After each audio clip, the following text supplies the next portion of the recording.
She smiled weakly. Izuku watched as the mechanical titan slowly grew closer to him, to the other contestants, half of which weren't even moving. If he didn't stop this now, who knew how many people would get hurt? Once more, his legs moved before he could think, before he could even process a thought. He molded a construct of a trampoline that launched him at half the creature's height. Willpower surge. Battery at 90%, 95%, 100%. A voice rang in his ears. In this moment, Izuku could only think of one thing. The one thing strong enough to bust this thing down. The strongest thing there was. Hulk smash! Izuku formed a mold of the green Goliath around himself that tore the mech to pieces, crumbling its head like a piece of tissue paper. They were safe. He saved them.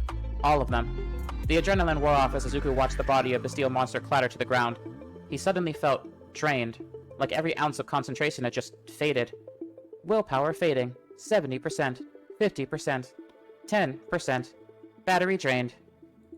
Uh-oh. I think I'm out.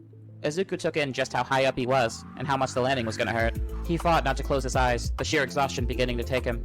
Just as he was about to hit the ground, he was caught by the girl he rescued, making him weightless just before he hit the ground. She lowered him to the floor, just as the day came to a close, the announcer telling everybody that they could go home. Hey all, thanks for checking out this video. As always, it means a ton to me. And yeah, that little bit of Mineta is showing that some Class 1A members aren't going to be present here. But have no fear. Those who don't make the cut will be showing up in Class 1B. But some Class 1B members are just going to be gone entirely, so sorry.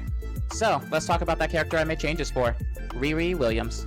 I made a number of changes to her backstory for this universe because, to be honest, I didn't really like it all that much. For one thing, she's a successor who barely has any kind of relationship with or interaction to the person she's succeeding. It's honestly kind of rare to see her interact with Tony, and unlike someone like Miles, she's not even related to him tangentially, like Miles originally blaming himself for his universe's Peter's death.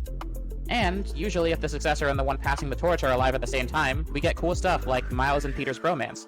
But in the comics I read, she and Tony don't really seem all that close. They kind of seem to barely know each other to some extent. Plus, I personally don't find a lot of her relationships all that fascinating or the world building around her.